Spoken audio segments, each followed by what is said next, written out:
ईसाई धर्म में पाप को समझना, इसकी अवधारणा, प्रभाव और मुक्ति। ईसाई धर्म में पाप एक केंद्रीय अवधारणा है जो इसके धर्मशास्त्र, सिद्धांत और मानवता के ईश्वर के साथ संबंध की समझ में जटिल रूप से बुना गया है। किसी भी विचार, कार्य या कार्य के रूप में परिभाषित किया गया है जो ईश्वर की इच्छा के विरुद्ध जाता है। पाप नैतिकता, मुक्ति और मानवीय स्थिति के बारे में ईसाई मान्यताओं को आकार देने में महत्वपूर्ण भूमिका निभाता है। ईसाई धर्म में पाप की जड़ें। पाप की अवधारणा की उत्पत्ति की पुस्तक में मिलती है, जहां आदम और हव्वा, पहले इंसान, ने ज्ञान के पेड़ से निषिद्ध फल खाकर भगवान की आज्ञा की अवज्ञा की। यह कार्य, जिसे मूल पाप के रूप में जाना जाता है, के परिणाम स्वरूप दुनिया में पाप की शुरुआत हुई और ईश्वर के साथ मानवता के सामंजस्यपूर्ण संबंध में दरार आ गई। ईसाई धर्म सिखाता है कि मूल पाप के परिणामों के कारण सभी मनुष्य स्वाभाविक रूप से पापी है। जैसा कि रोमियो 3:23 NIV में कहा गया है, क्योंकि सभी ने पाप किया है और वे परमेश्वर की महिमा से रहित है। इस सिद्धांत का तात्पर्य है कि प्रत्येक व्यक्ति, चाहे उनके इरादे कुछ भी हों, पापी स्वभाव के साथ पैदा होते हैं और गलत काम करने के लिए प्रवृत्त होते हैं। ईसाई सिद्धांत में पाप के प्रकार। ईसाई धर्म पाप को विभिन्न श्रेणियों में वर्गीकृत करता है, जैसे मूल पाप, नश्वर पाप और शिरापरक पाप। मूल पाप का तात्पर्य आदम और हव्वा से बाद की सभी पीढ़ियों को विरासत में मिली पापपूर्ण प्रकृति से है। नश्वर पाप, जिसे गंभीर माना जाता है, में जानबूझकर किए गए कार्य शामिल होते हैं जो भगवान के साथ किसी के रिश्ते को पूरी तरह से तोड़ देते हैं। इसके विपरीत यौन पापों को कम गंभीर अपराध माना जाता है, जो कमजोर करते हैं लेकिन भगवान के साथ संबंध नहीं तोड़ते हैं। पाप का प्रभाव। ईसाई शिक्षाओं के अनुसार पाप का व्यक्तियों और समग्र विश्व पर गहरा प्रभाव पड़ता है। यह न केवल मानवता और ईश्वर के बीच के रिश्ते को नुकसान पहुंचाता है, बल्कि मानवीय रिश्तों को भी बाधित करता है, जिससे पीड़ा, कलह और सामाजिक समस्याएं पैदा होती है। पाप के परिणाम व्यक्ति से परे, समुदायों और व्यापक वातावरण को प्रभावित करते हैं। मुक्ति और क्षमा।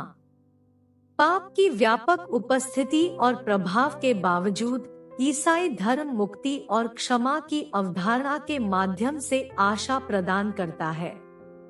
ईसाई धर्म का केंद्रीय संदेश यीशु मसीह में विश्वास के इर्द गिर्द घूमता है, जो अपनी बलिदान पूर्ण मृत्यु और पुनरुत्थान के माध्यम से मानवता को पाप से मुक्ति का मार्ग प्रदान करता है।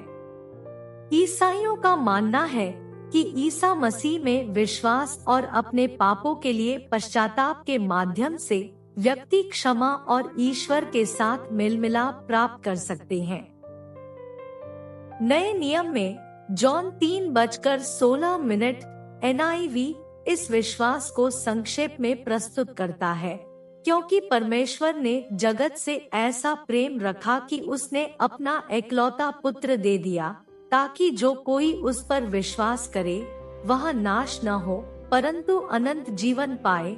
यह कविता ईश्वर के प्रेम और यीशु मसीह के मुक्ति उद्देश्य पर जोर देती है, जो उन्हें स्वीकार करने वालों को मोक्ष प्रदान करता है। पश्चाताप की भूमिका। पश्चाताप ईसाई आस्था का एक अभिन्न पहलू है, जिसमें किसी के पापों को स्वीकार करना, वास्तविक पश्चाताप महसूस करना और पापपूर्ण व्यवहार से दूर होना शामिल है। यह हृदय परिवर्तन और ईश्वर की इच्छा के अनुसार जीने की प्रतिबद्धता का प्रतीक है। बाइबल ईश्वर से क्षमा मांगने में पश्चाताप के महत्व पर जोर देती है, जैसा कि अधिनियम 3:19 NIV में देखा गया है, फिर पश्चाताप करो और ईश्वर की ओर मुड़ो ताकि तुम्हारे पाप मिट जाएं। सच्चे पश्चाताप और ईश्वर से क्षमा मांगने के माध्यम से ईसाइयों का मानना है कि वे आध्यात्मिक नवीनीकरण और ईश्वर के साथ अपने रिश्ते की बहाली का अनुभव कर सकते हैं। पाप से मुक्त जीवन जीना। जबकि ईसाई मानवीय पतन की अनिवार्यता और पाप की उपस्थिति को स्वीकार करते हैं, वे भगवान की आज्ञाओं और शिक्षाओं के आज्ञापालन में जीने का प्रयास करते हैं। आस्था, प्रार्थना, धर्म ग्रंथ और संस्कारों में भागीदारी द्वारा निर्देशित धार्मिकता की खोज विश्वासियों को प्रलोभन का विरोध करने और भगवान की इच्छा के अनुरूप जीवन जीने में मदद करती है।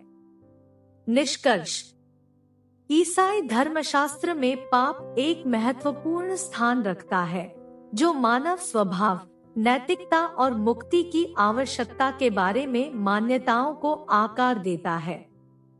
जबकि यह ईश्वर के इच्छित आदेश से विचलन का प्रतिनिधित्व करता है, ईसाई धर्म यीशु मसीह में विश्वास के माध्यम से क्षमा और मोक्ष का वादा प्रदान करता है।